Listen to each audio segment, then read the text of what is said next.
Give a brief overview of LeaderWeb.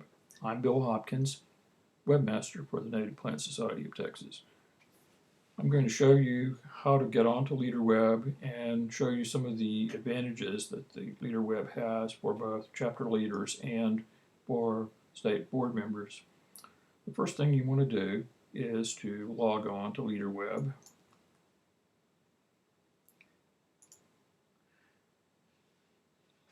If you don't already have a logon and password, then you can get one from either myself or from Pam Middleton. The reason we have a logon and password is because we have information such as in our members database that some people don't want to have made available to the public. And as well, we have financial information that we just assume not be revealed to everybody as well. When you first log on to LeaderWeb, you're going to see the calendar. This is a new feature. It's actually two calendars in one. The red information is stuff that is useful for the state office. The blue items are items that are for chapter leaders and state board members and even members as well. Below that, you'll see that the links are divided into several sections. We have a contact section, we have an administration handbook section, we have a chapter section that has stuff that's primarily of value to chapter leaders. We have a section here that is primarily of value to state board members. These items are primarily items that are documentation of state committee procedures. Then we have the membership database, and we have a section for forms and downloads, and below that a section that has some links for valuable communication tools and miscellaneous items. Let me tell you a little more detail about each section. In the contact section, we have the most familiar contacts right here at the top: Pam, our president, myself, the webmaster, and our address. Below that, we have a section for lists of all the chapter presidents and contacts, the treasurers, state officers, as well as the members of all the different committees in a way that you can contact all of those different committees. This is pretty much the definitive list of all of the committee members for all the state level committees. Inside each one of these links, you'll see that we list the people, phone number, and a email address. There's also a way to send an email to everybody that's on the list. The administration handbook contains stuff that used to be passed around in a binder. We have the bylaws, the standing rules, and then we have various other items that are policy level things that are adopted by the state board. In the chapter tools section, we have first of all an online version of the chapter leader handbook.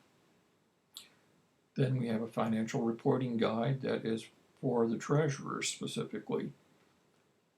We have data that lists the chapter financial reports by quarter for all of the chapters. Information to help you understand sales tax.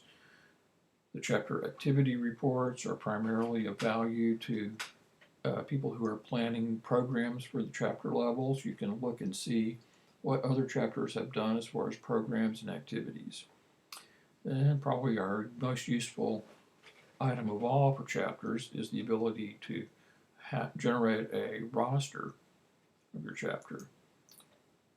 You can do that in several formats. This HTML format is probably the most useful. You simply select your chapter and you select one of these items down below, such as active members or recently expired members, all expired members, etc. Recently joined members, and then you get your list that has contact information and names.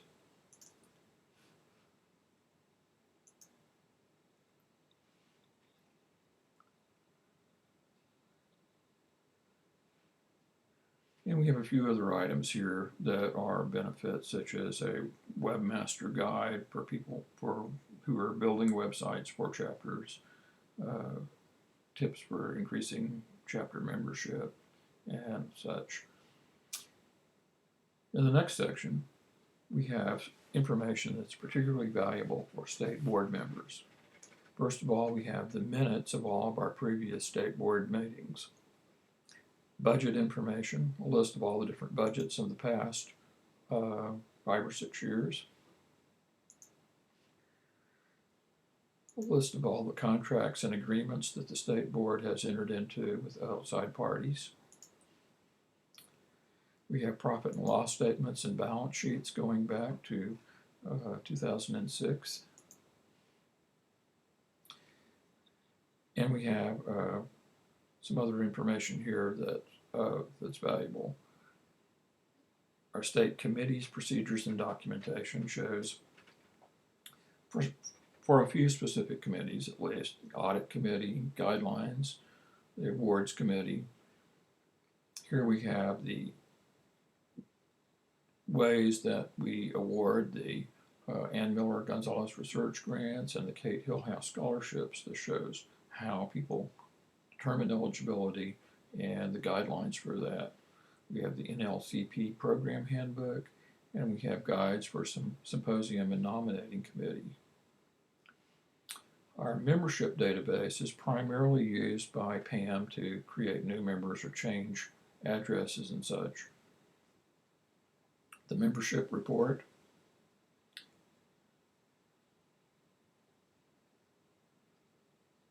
Take us a little bit long here there it is.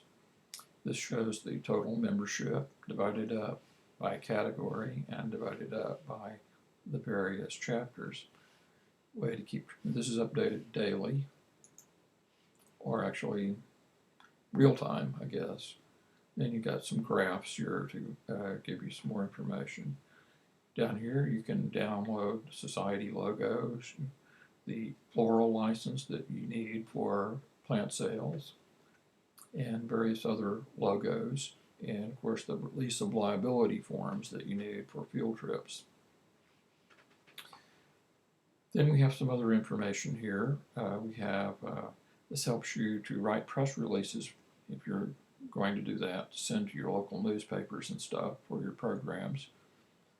We have a style guide that's useful for shows how to show various things for publications and documents.